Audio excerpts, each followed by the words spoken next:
दोस्तों smart watches और earbuds के बाद अब थोड़ा सा फोकस कर लेते हैं स्मार्टफोन्स की तरफ भी, क्योंकि दोनों चीजें स्मार्टफोन से कनेक्ट होकर चलती हैं। तो आज हमारे पास है मी की तरफ से आने वाला उनका मी 11T प्रो।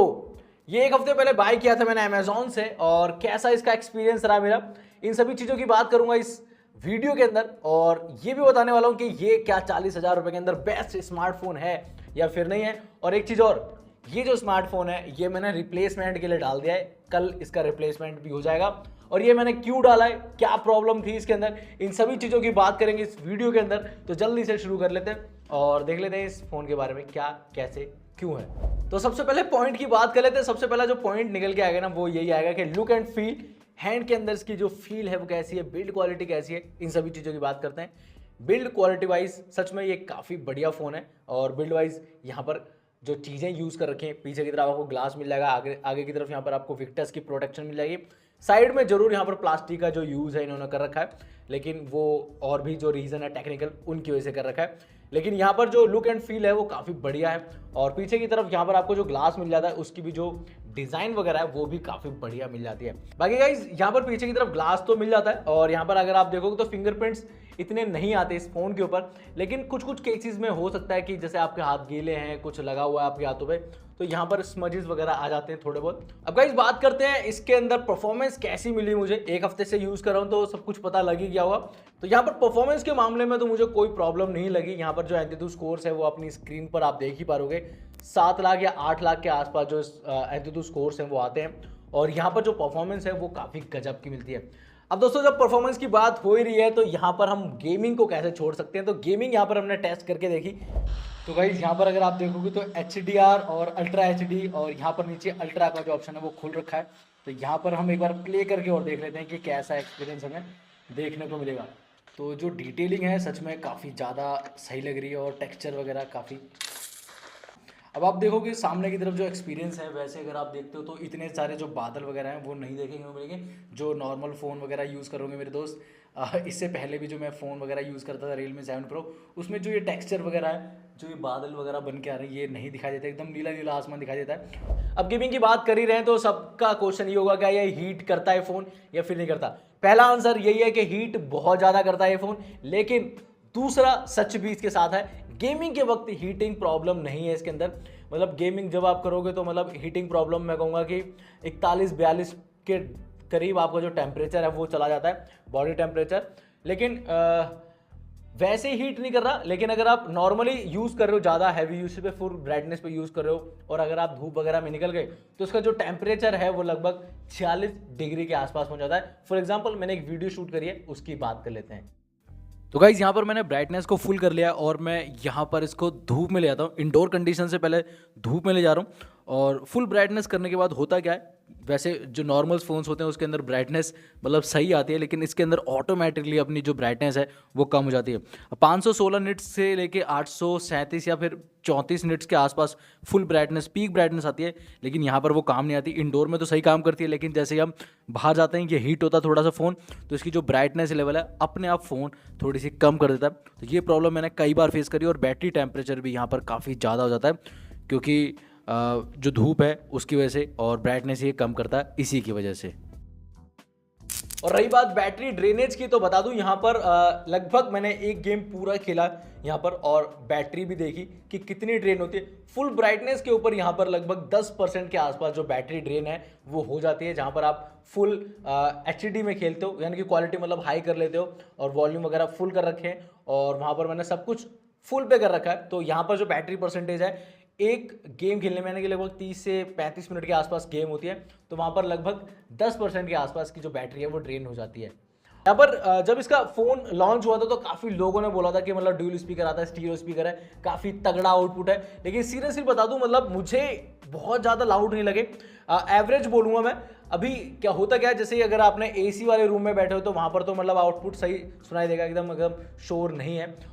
वहीं अगर आपके रूम में फ़ैन वगैरह लगा हुआ है तो इसका जो आउटपुट है इतना कोई खास नहीं है।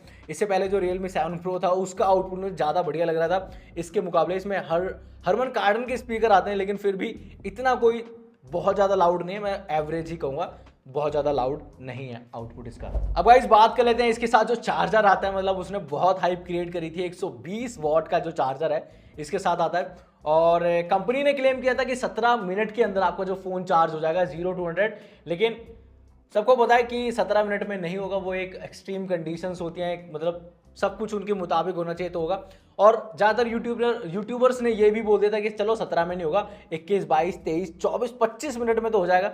लेकिन सीरियसली बताऊं, मेरा जो फ़ोन है लगभग 30 मिनट लेता है चार्ज होने में। अब मुझे नहीं पता इसमें फ़ोन में प्रॉब्लम है, चार्जर में प्रॉब्लम है, या फिर सॉकेट में प्रॉब्लम है। और कल तो पता नहीं इसमें क्या प्रॉब्लम आ गई थी, लगभग 1 घंटा लग गया था इसे चार्ज होने में। तो मतलब ये भी दिक्कत आ सकती है कभी कभी। अब गाइस बात कर लेते हैं डिस्प्ले की, क्योंकि डिस्प्ले भी एक बहुत ज़्यादा इंपॉर्टेंट रोल प्ले करती है इस फोन के अंदर। यहाँ पर आपको 6.67 इंचेस की डिस्प्ले मिलती है। एमोलेड डिस्प्ले है, 120 हर्ट्ज के फास्ट रिफ्रेश रेट के साथ आती है। 480 हर्ट्ज का टच सैम्पलिंग रेट है, HDR10 को सपोर्ट करती है, और भी पता नहीं कितने तरह के जो फीचर वगैरह तामझाम इसमें घुसेड़ रखे हैं। लेकिन मुद्दे की बात यह है कि डिस्प्ले क्वालिटी है कैसी। डिस्प्ले की क्वालिटी काफ़ी बढ़िया है, इंडोर के अंदर बहुत तगड़ी यहाँ पर डिस्प्ले की क्वालिटी मिलेगी। लेकिन यहाँ पर जुड़ा हुआ एक, यहाँ पर अगर मैं आपको एक एक्सपीरियंस बताऊं इसके साथ हुआ क्या। इंडोर में जब इसको यूज़ कर रहा हूँ तो यहाँ पर लगभग मैंने सर्च किया, उसमें बताया तो नहीं गया कि इसने कितने निट्स की इसमें पीक ब्राइटनेस है, लेकिन गूगल पे दिखाता है कि 816 या फिर 850 के निट्स की पीक ब्राइटनेस आती है इस फ़ोन के अंदर।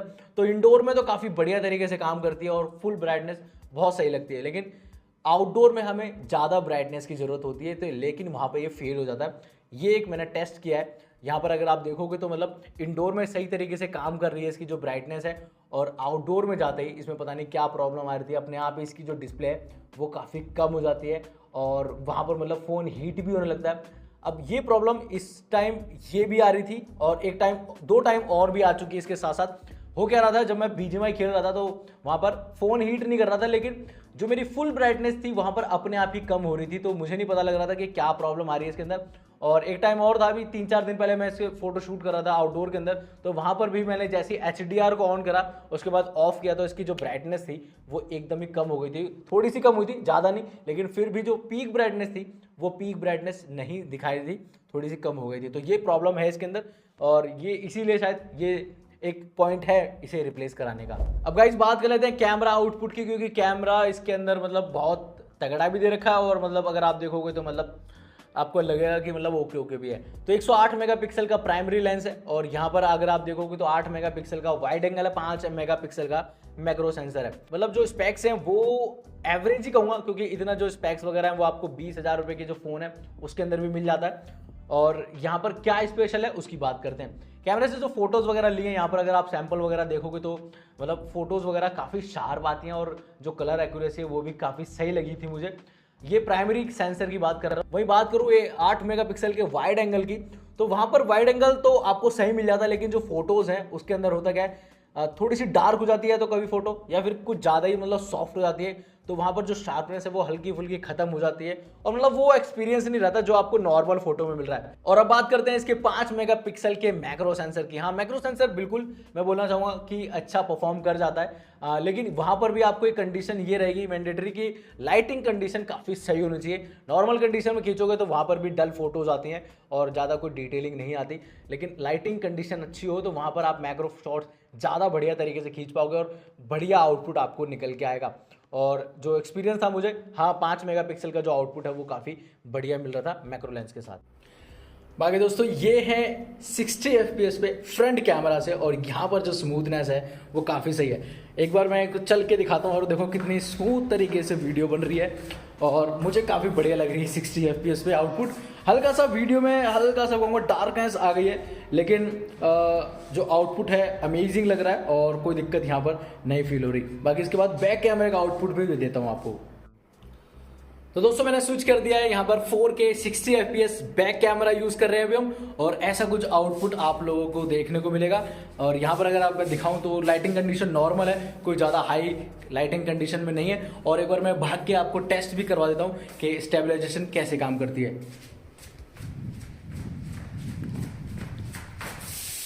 तो ऐसा कुछ आउटपुट आप लोगों को देखने को मिलेगा बैक कैमरा से। मुझे कमेंट बॉक्स में जरूर बताना किसका आउटपुट आप लोगों को ज़्यादा बढ़िया लगा। अब गाइज ये है इसके फ्रंट कैमरे के आउटपुट। 16 मेगापिक्सल का सेल्फी कैमरा आता है और ये पोर्ट्रेट शॉट है, डे के अंदर खींचा हुआ है और एजिस में थोड़ा बहुत मतलब यहाँ पर आपको देखने को मिल जाएगा। बाकी ये जो शॉट है ये भी मैंने फ्रंट कैमरा से क्लिक किया है, काफ़ी बढ़िया है, जो कलर्स वगैरह आपको देखने मिलेंगे। नाइट के अंदर भी जो आउटपुट है मैं कहूँगा ठीक ठाक यहाँ पर मिल जाता है, कोई प्रॉब्लम ज़्यादा नहीं फेस करनी पड़ेगी। और बाकी डे के अंदर भी जो मतलब आपको फ़ोटोज़ हैं वो भी काफ़ी सही मिलती हैं। बाकी अगर बात करूँ स्लो मोशन की, तो स्लो मोशन के अंदर भी अब भी ये जो फ़ोन है स्ट्रगल करता हुआ कहीं ना कहीं नज़र आता है।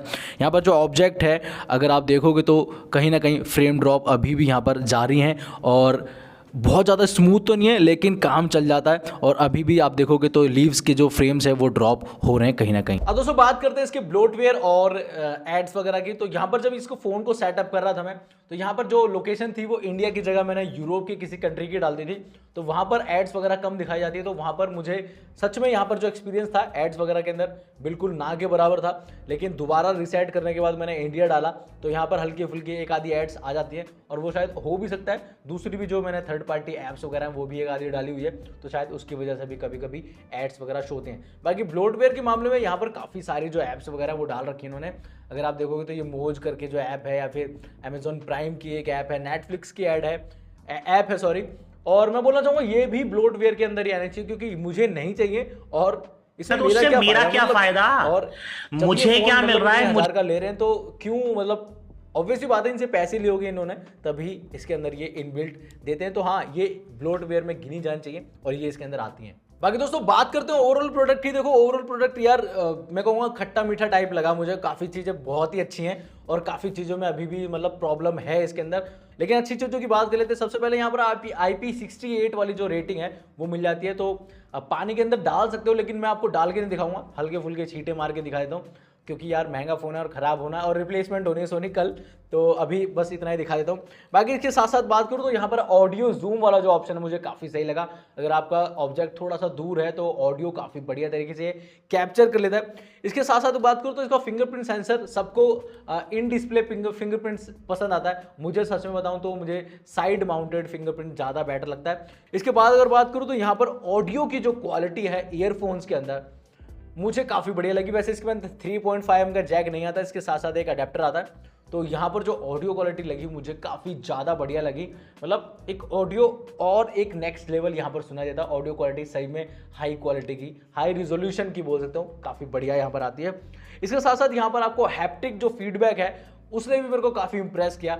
अब ये शायद इसलिए भी हो सकता है क्योंकि मैं अभी 20,000 रुपये के आसपास का फ़ोन यूज़ कर रहा था। अब जैसे ही आप वहाँ से इस पे शिफ्ट होते 40-50 हज़ार वाले फ़ोन पे शिफ्ट होते, सच में एक अच्छा एक्सपीरियंस है जहाँ पर आपको वॉल्यूम कम करने, ऊपर करने पे, ऑन होने पे, कोई नोटिफिकेशन आने पे या फिर कोई चीज़ एरर आने पर आपको जो फीडबैक है वो काफ़ी बढ़िया तरीके से काम करता है। आपको लगता है कि हाँ कुछ ना कुछ चीज़ें यहाँ पर मिल रही है टाइपिंग करते वक्त, या फिर कोई चीज़ गलत हो गई है, मिस हो गई है, तो वहाँ पर आपको एक फीडबैक मिलता है। फ़ोन थोड़ा सा हल्का फुल्का वाइब्रेट करता है, उसकी जो मोटर है काफ़ी बढ़िया तरीके से काम करती है। उसके लेवल को कम और ज़्यादा ये भी कर सकते हो आप। बाकी गाइस बैटरी आउटपुट की बात करूँ तो वो भी काफ़ी सही लगा मुझे। 5000 mAh की बैटरी आती है और सच में काफ़ी अच्छा आउटपुट दे जाती है।